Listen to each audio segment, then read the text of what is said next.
The lore surrounding Conan, in particular the stories written by Robert E. Howard himself, have been absolutely pivotal in the creation of the visual style of the game.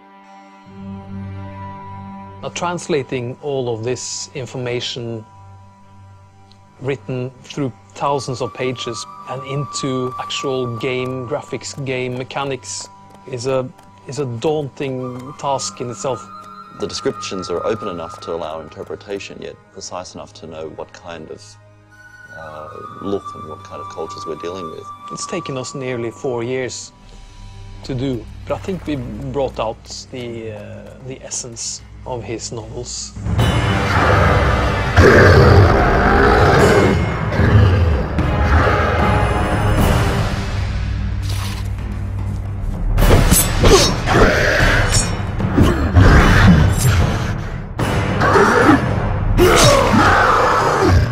The overall guideline for the production of the visuals for this game has been to create something that is utterly believable to the player.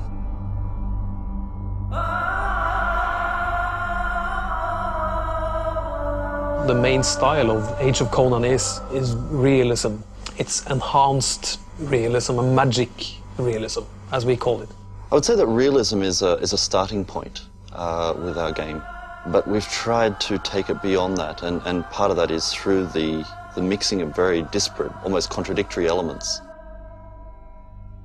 This monster will populate one of our many dark dungeons. Feel free to be tempted by the beautiful Asheronian queen, but do not touch, for she will kick your ass. There will be damage. It's a quick flirt and a lethal one. Being a visual director on a game like this is quite demanding when it comes to not making fluff. Obviously, it's a trap that you can fall into easily, just making beautiful graphics. While our aim has always been to create cool visuals, we also have to bear in mind that we need to create functioning items within the game, items that will complement gameplay.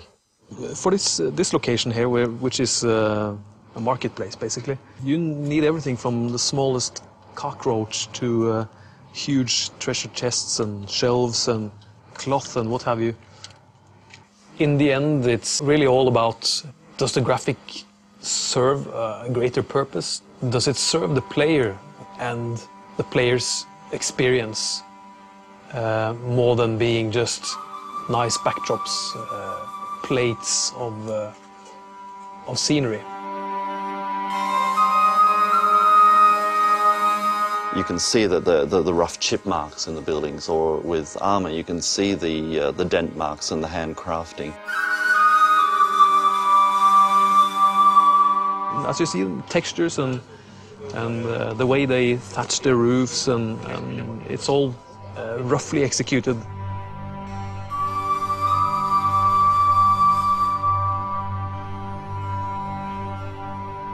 So the overall goal that we've had is to create internally consistent cultures, but also within those cultures or across the board, creating something that feels grounded in its world, so that things don't look like they were built yesterday, but feel like they've been standing potentially for thousands of years.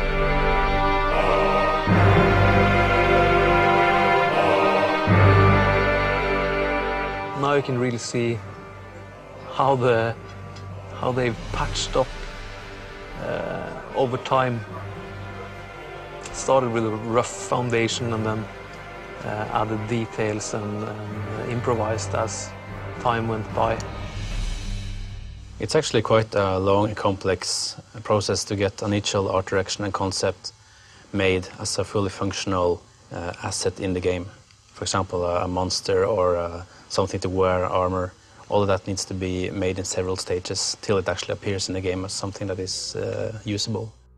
So having a good planning period, that's what the concept artist does. He plans every detail and makes it much easier for the artists and modelers to execute. Players standing in terms of evil or less evil or good is actually reflected in his outfit and his appearance. If you choose to be a demonologist in the game, then you will feel no pain when flames scorch your flesh. A demonologist will give in to his demons, and flames will burst out from within. Inner flames and inner demons, there's always a sacrifice. There's always a price to pay. Yeah, you want to give the player the ability to shape his own appearance, both physically, his body, his face, his hair, his beard, all of this. And in addition to that, you can also get different kinds of armors depending on the culture, depending on where he is in the world and what kind of rewards he gets. So you will see a lot of different nuances throughout the game.